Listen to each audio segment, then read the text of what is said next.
तो दोस्तों, आपका स्वागत है प्यारी सी हमारे मैगी शो चैनल में।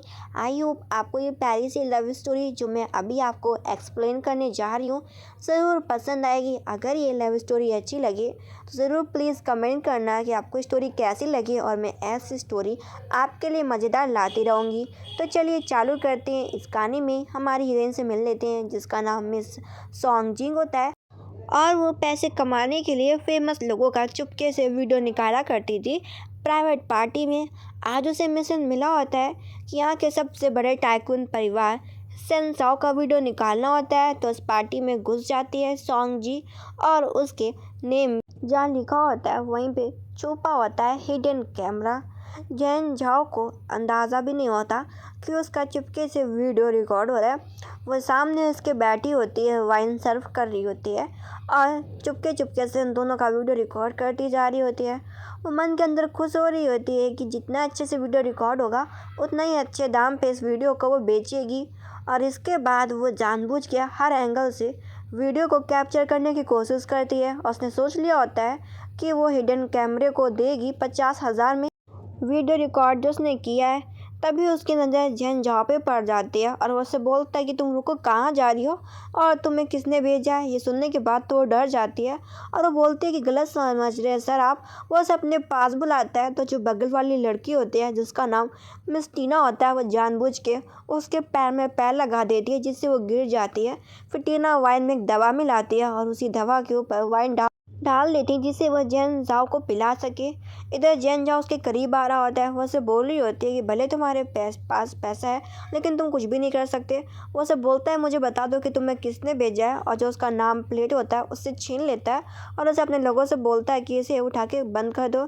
इधर वो जैसे ही वाइन को पीता है उसे चक्कर आने लगता है। वो समझ जाता है कि टीना ने इस वाइन में कुछ मिला रखा है। वो तुरंत ही वहाँ से उठ के चला जाता है। टीना रोकने का कोशिश भी करती है लेकिन वो गुस्से में उठ जाता है। इधर जो हमारी सॉन्ग जी होती है वो सोच रही होती है कि वो यहाँ से भागे कैसे। अगर वो भागेगी नहीं तो जैन झाओ के लोग उसे पकड़ लेंगे, फिर छोड़ेंगे नहीं।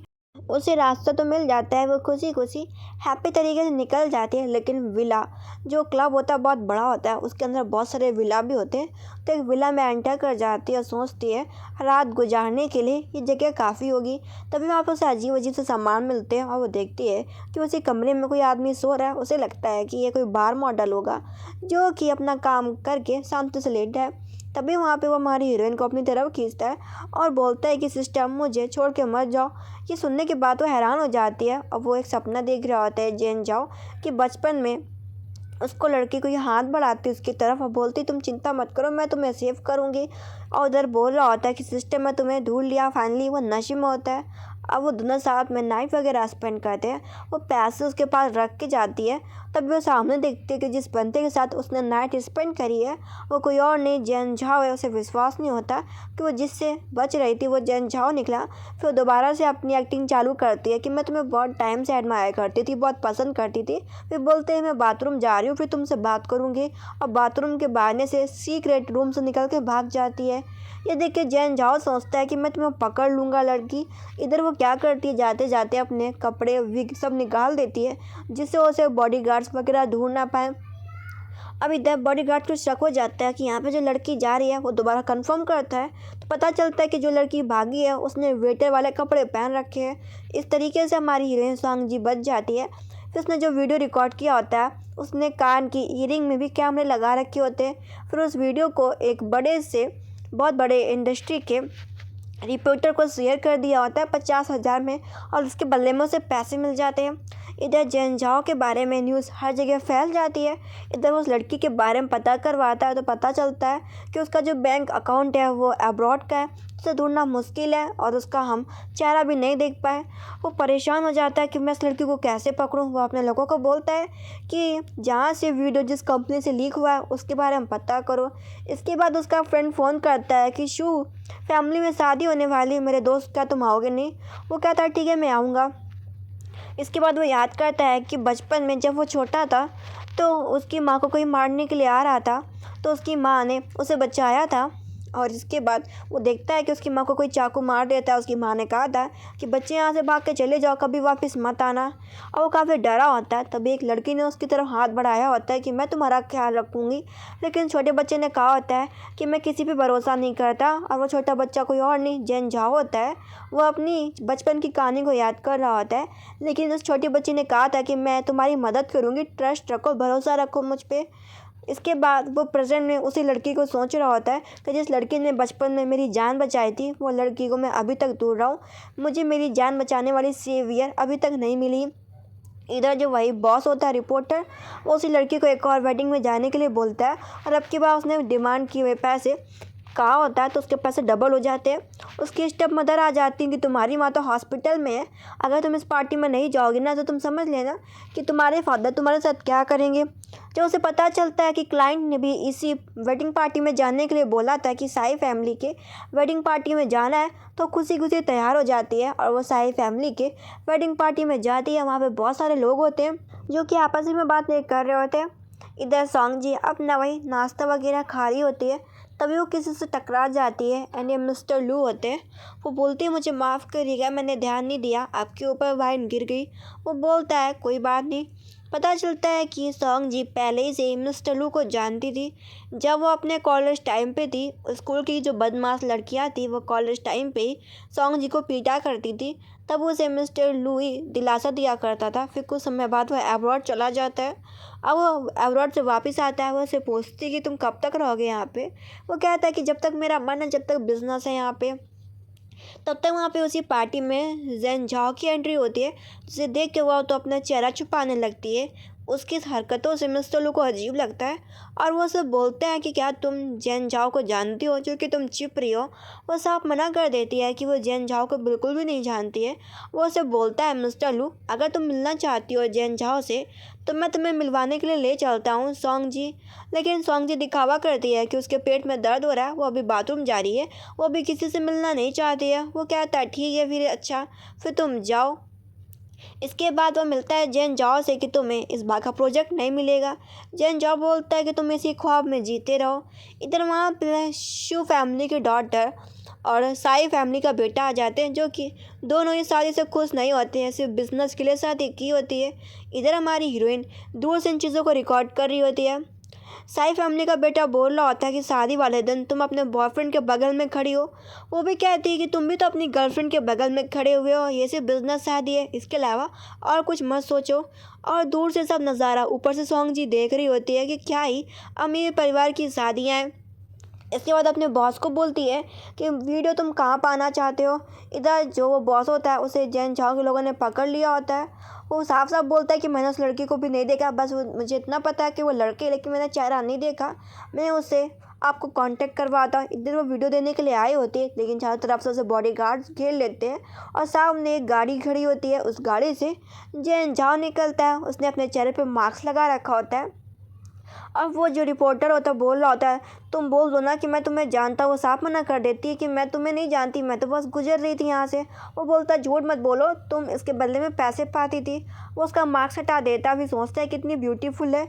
फिर वो सोचती है अब मैं क्या करूँ, मैं कैसे छुपूँ। वो से बोलता है छुपने का कोई फ़ायदा नहीं है, मैं तुम्हारे सामने खड़ा हूँ। फिर वही उसी महक को दोबारा सूंघता है जो कि उसी दिन महक आ रही थी। फिर सोचता है कि बचपन वाली लड़की भी सेम ऐसा ही उसकी बॉडी से महक आता था। फिर अपने लोगों से उसे पकड़ने के लिए बोलता है। फिर उसका नाम पूछता है कि तुम्हारा नाम क्या है। वह अपना नाम सॉन्ग जी बताती है और बोलती है कि मैं आपकी क्या मदद कर सकती हूँ।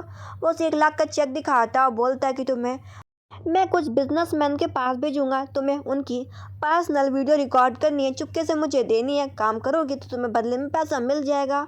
वो हैप्पी हो जाती है। दूर से सब नज़ारा मिस्टर लू देख लेता है कि जो सॉन्ग जी है वो जेन झाओ की कार से निकल रही है। वो आके उसे पूछता भी है कि तुम यहाँ पे कैसी आई हो। वो बोलती है कि बस वह ऐसे ही घूमते घूमते आ गई थी। वो उसे बोलते कि मैंने तुम्हें देखा कि तुम अभी इस गाड़ी से निकली थी। वो कहती बस मैं अपने फ्रेंड से मिलने के लिए आई थी, इसके अलावा और कुछ भी नहीं। फिर वहाँ से बहाना बना के चली जाती है। मिस्टर लू सोचता है कि तुम जेन झाओ के क्लोज नहीं जा सकती सॉन्ग जी। इधर सॉन्ग जी अपनी मॉम से मिलने के लिए जाती है। उसकी माम पूछ रही होती है कि तुम्हें पैसे कहाँ से मिल रहे हैं मेरा ट्रीटमेंट कराने के लिए, और तुम कहाँ से सर्जरी करवाओगे। वो अपनी माम को बताती है कि उसके पास बहुत सारे बिजनेस आइडिया है जिससे वो पैसे कमा के मैं आपका सर्जरी करवा सकती हूँ, आपको चिंता करने की कोई भी ज़रूरत नहीं है। उसकी मॉम बोलती भी हैं कि सर्जरी करवाने की ज़रूरत नहीं है, लेकिन वो मना करती है कि ऐसी बातें मत बोलो। इधर जो जैन झाओ होता है वह सोंग जी को फ़ोन करता है कि तुम्हें अभी तुरंत ही एक ये काम करना होगा। उसे एक फ़ाइल देता है और उसे एक हिडन कैमरा देता है कि ये बहुत बड़ा डीलर है, तुम्हें उसके पॉकेट में ये हिडन कैमरा छुपाना होगा। वो इस काम करने के लिए मान जाती है। वो कहता है ठीक है, फिर जाओ तुरंत ये काम करके आओ, तो मैं तुम्हें बोनस भी दूंगा, साथ में डबल पैसे भी। वो हैप्पी हैप्पी उस काम के लिए चली जाती है। तभी गलती से उसका पैर फ्लिप होता है और दोनों गिर पड़ते हैं। फिर वो शर्माती है, फिर वहाँ से भाग जाती है। इसके बाद अपना काम करने के लिए निकलती है। इधर सोंग जी को गुस्सा भी आ रहा होता है कि ये इतना अमीर है, कितना घमंडी भी है। देखती है कि जिस बिजनेसमैन के पॉकेट में उसे हिडन कैमरा डालना है वो खड़ा हुआ है, तो वो वहाँ पे गोल्फ टीचर बन के वहाँ पे कपड़े पहन के घुस आती है। अब वो देखती है कि दोनों आपस में बातें कर रहे हैं, तो वो जो सामने वाला आदमी होता है वो बात कर रहा होता है। तभी वो बगल से निकलती है और जानबूझ के उसे धक्का देती है, और धक्का देने के बीच में उसके जेब में वही हिडन कैमरा लगा देती है, जिससे उसकी सारी बातें रिकॉर्ड हो सके। और फिर माफ़ी मांग लेती है कि मैंने जानबूझ के नहीं किया। वो कहता कोई बात नहीं, मेरी गलती होगी। इसके बाद वहाँ से वो खिसक जाती है। फिर दोबारा वो जैन झाओ से मिलने के लिए जाती है और बताती है कि मैंने तुम्हारा काम कर दिया। वो हिडन कैमरा उसके पॉकेट पे डाल दिया है। वो उसे तुरंत ही 1 मिलियन का चेक दे देता है, जिसे देख के वो और भी हैप्पी हो जाती है, खुशी खुशी वहाँ से चली जाती है। वो जाना चाह रही होती है, लेकिन वो बोलता है कि मैं तुमसे और भी बात करना चाहता हूँ। वो उसे पूछती है क्या है, तभी वो देखती है कि यहाँ पे मिस्टर लू भी आया है। वो उसे बोलती है कि तुम यहाँ पे कैसे? वो बोलता है मुझे यहाँ पे मैं किसी काम से आया था। फिर उसे बोलता है कि अक्सर तुम जैन झाओ के काफ़ी क्लोज दिखती हो, क्या वो तुम्हारा बॉयफ्रेंड है? वो साफ मना कर देती है कि मैं सिर्फ बिजनेस के लिए काम करती हूँ, मैं उसे इतना पर्सनली नहीं जानती हूँ। फिर वो उसे बोलता है अच्छा ठीक है, मैं भी यहाँ पे बिजनेस के लिए काम आया था, क्योंकि मेरा भी लू कंपनी इन्हीं कुछ कंपनियों में इन्वेस्ट कर रहा है, मैं तुमसे किसी और दिन मिलता हूँ। वो कहती ठीक है। इसके बाद मिस्टर लू वहाँ से चला जाता है। पीछे खड़ा होता है जैन झाओ, जो कि उसे गुस्से में देख रहा होता है, क्योंकि वो मिस्टर लू को भी दुश्मन मानता था। फिर उसे पूछता है कि क्या तुम इन परिवारों से नफरत करती हो? वो बोलती हाँ, कि मैं अपने सोंग परिवार से नफरत करती हूँ। वो भी बोलता है कि मेरी माँ का बचपन में मर्डर हुआ था, मेरी माँ को किसी ने जानबूझ के मारा था, मैं भी इन लोगों से नफरत करता हूँ, लू फैमिली से, सोंग फैमिली से। इसके बाद इधर हमारी हीरोइन को फ़ोन आता है कि उसकी माँ की हालत और भी ख़राब हो रही है, तो सीधे जाती है और पता चलता है कि पैसों की कमी की वजह से उसकी माँ ने खुद को चोट पहुँचाने की कोशिश करी है। वो अपनी माँ को समझाती भी है कि ऐसा करने की ज़रूरत नहीं है। तभी पे वहाँ पे सौतेली माँ आ जाती है कि तुम्हें और तुम्हारी बेटी को दोनों को मर जाना चाहिए, तुम दोनों जिंदा हो तो पैसा खर्च करवा रही हो। ये देखिए साफ मना करती है, मुझे जो बोलना है बोलो, लेकिन मेरी बेटी स्वांग जी को मत बोलो। और वो मैडम से भीख मांग रही होती है, जहाँ पे बोलती है कि तुम्हारी बेटी को चैन से शादी करनी होगी। उसकी माँ बोलती है चैन 60 साल का बुढ़ा आदमी है, और उसकी बेटी को ऐसे नाजायज़ बच्ची बोलती है। ये देख के स्वांग जी की मॉम बोलती है कि मेरा शादी हो चुका है, तुम ही बाद में आई हो, तुम खुद एक सौतेली हो। जहाँ पे थप्पड़ मार देती है। ये देख के हमारी हीरोइन स्वांग जी बोलती है बहुत ही ज़्यादा कर रही है सौतेली माँ तुम मेरी माँ को थप्पड़ कैसे मार सकती हो? और अपनी माँ को समझाती है कि जब तक आप अपना ख्याल रखेंगे तो मैं इन लोगों से और भी अच्छी तरीके से लड़ पाऊंगी। इधर वो दुखी बैठी होती है, उसके बारे में सब कुछ जैन झाओ ने पता करवाया होता है। वो उसे आंसू पोंछने के लिए हैंकी देता है। वो उसे बोलती है कि क्या तुम मेरी मदद करोगे सोंग फैमिली को बर्बाद करने में? वो उसे रीज़न पूछता है। वो बोलती है कि मेरे कभी फादर ने, मेरी सौतेली माँ ने हमेशा मुझे और मेरी माँ को सताया, तो मैं इन लोगों से बदला लेना चाहती हूँ। वो सोचता है कि बचपन में उसके माँ को मारने वाला मर्डर भी शायद सोंग फैमिली से और लू फैमिली से हो सकता है। वो उसकी मदद करने को तैयार हो जाता है और फिर बोलती है कि मुझे कि किसी पे भरोसा नहीं जैन झाओ। उसके बातें सुन के उसे बचपन की याद आ जाती है कि उसने भी किसी छोटी लड़की से ऐसा कहा था। वो बताता है कि एक बार मुझे एक लड़की ने बचाया भी था। वो उसे पूछती कि फिर वो लड़की तुम्हें मिली? वो कहता नहीं मिली। वो उसकी बातों से समझ जाता है कि पक्का ये लड़की वो खुद नहीं होगी। इधर सोंग जी के पास मिस्टर लू फ़ोन करता है कि हमारे प्राइवेट हॉल में एक पार्टी है, क्या तुम आओगी? वो एक्सेप्ट कर लेती है उसकी प्राइवेट पार्टी में आने के लिए। इसके बाद उस पार्टी में जाती भी तो है, लेकिन टीना मजाक उड़ाती है कि ये तो सोंग परिवार की स्टेप डॉटर आ चुकी है। ये सुनने के बाद उसे बुरा लगता है और वह मिस्टर लू से बोलती है कि अगर तुम्हारे इस पार्टी में मेरी वजह से तुम्हें दिक्कत हो रही है तो मैं यहाँ से जा रही हूँ। मिस्टर लू बोलता है तुम्हें जाने की ज़रूरत नहीं है, सोंग जी मेरी स्पेशल गेस्ट है। और ये बातें सभी के सामने बोलता है मिस्टर लू। इसके बाद मिस टीना को वहाँ से भगा देता है। फिर वो एक वाइन में दवा मिलाता है और उसी वाइन को पीने के लिए देता है स्वांग जी को। वो ये सब इसलिए कर रहा होता है क्योंकि वो स्वांग जी को और जेन झाओ को इतना क्लोज देख के काफ़ी जेलस फील करता है। वो उसे बोलता है कि मैं तुम्हें अपने ऑफिस रूम में ले चलता हूँ और उसे अपने कॉलेज टाइम की फ़ोटो दिखाता है कि इस फ़ोटो में हम तुम थे पहले साथ कितने खुश थे। इसके बाद उस दवा को पी के वो बेहोश हो जाती है। तभी जो मिस्टर लू होता है वो उसके क्लोज जा पाता, उससे पहले उसे कुछ काम आ जाता है, वहाँ से वो चला जाता है। इधर वो उठती है, जो उसने वाइन पी होती है मिस्टर लू के सामने, वो उस वाइन को उगल देती है जाके। इधर जो कमरे के बाहर जो गार्ड लगा होता है वो तो बस मोबाइल में गेम खेलने में बिजी होता है। वो ध्यान ही नहीं देता कि कौन कमरे के पीछे से निकल गया, वो तो बस अपने फ़ोन में लगा होता है। इधर वो उसी गार्ड को चकमा दे के मिस्टर लू के ऑफिस रूम में चली जाती है, क्योंकि जेन झाओ ने उसे बोला होता है कि मिस्टर लू के बारे में हर चीज़, एक एक छोटी से छोटी चीज़ पता करके मुझे बताओ। इधर वो देखती है कि मिस्टर लू के ऑफिस रूम में बहुत सारी लड़कियों की फ़ोटो रखी हुई है। तो वहाँ पे ऑफिस रूम में कोई आ रहा होता है, तो उस ऑफिस रूम से निकल के वो सीढ़ियों के नीचे छुप जाती है कोने में। इधर वो देखती है कि जो सीढ़ियों के नीचे पीछे गेट है, वहाँ से आवाज़ें आ रही हैं। पता चलता है कि जो मिस्टर लू है बहुत सारी लड़कियों को पकड़ के बेल्ट से चाबुक से पीटा करता था।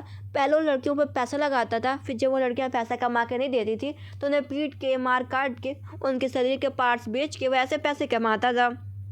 इसके बाद जब मिस्टर लू को पता चलता है कि उसकी प्राइवेट पार्टी में मिस्टर जेन झाओ आया है, तो वो उन लड़कियों को मार पीटने के बाद बाहर आता है। फिर सभी को सामने बता रहा होता है कि मेरे अंदर ये खूबियाँ हैं। फिर वो बोलता है कि आओ मैं तुम्हें सिखाता हूँ स्वांग जी गोल्फ खेलना। उसे गोल्फ खेलना नहीं आ रहा होता, तो उसे खेलना सिखा रहा होता है। तभी इसके बाद मिस्टर लू को दोबारा कुछ काम आ जाता है कि वो लड़की जिसे आप पीट रहे थे वो भाग गई। तो वो अपने लोगों को बोलता है उसे पकड़ने चलो। इधर वो बाथरूम में होती है, वो उसे बोलता है कि ये मत भूलो कि मैंने तुम्हें किस काम के लिए भेजा है, तुम्हें मिस्टर लू के बारे में हर एक चीज़ पता करके बतानी है। वो उसे इतना तो हिंट बता देती है कि उसके कमरे के पीछे एक और कमरा है। उसने वाइन तो उगल दी होती है, लेकिन अभी भी उसके नशा होता है, तो वो ध्यान नहीं देती और गलती से मिस्टर जेंग झाओ को लिप किस करने लगती है। ये देख के वो बोलता है फिर तुम्हारी गलती है, और वो भी उसके साथ क्लोज आने लगता है। फिर उसे होश आता है तो खींच के थप्पड़ मारती है कि मिस्टर जेंग झाओ तुम क्या कर रहे हो। फिर इसके बाद बाथरूम से बाहर निकल के आती है। मिस्टर लू उसके क्लोज आता है, लेकिन उसे पता चलता है कुछ और काम हो गया है। तो वहाँ से मिस्टर लू बोलता है कि उसे और भी अर्जेंटली काम आ गया है, तो वहाँ से वो चला जाता है। जब वो लड़की बोल रही होती है प्लीज़ मुझे जाने दो, मैं तुम्हारे पैसे पाए पे करके लौटा दूंगी, वो बोलता है कि मैं तुम्हें जाने देने वाला नहीं हूँ, भूल जाओ उन पैसों के बारे में। इधर हमारी हीरोइन देखती है कि दो लोग मिलकर एक लड़की को लेके जा रहे हैं। वो उनका पीछा भी करते हैं, लेकिन वो लोग पहले ही लड़की को लेके गायब हो जाते हैं। वो हैरान होती है कि कहाँ चले गए लोग। तभी वहाँ पर दो लोग आते हैं कि बॉस को हम लोगों को बताना होगा कि हम में से कोई एक और गद्दार है। तीन लोग थे लेकिन यहाँ पे दो लोग आए हैं, वो लोग कहाँ छुपे हैं, उन्हें ढूंढना होगा।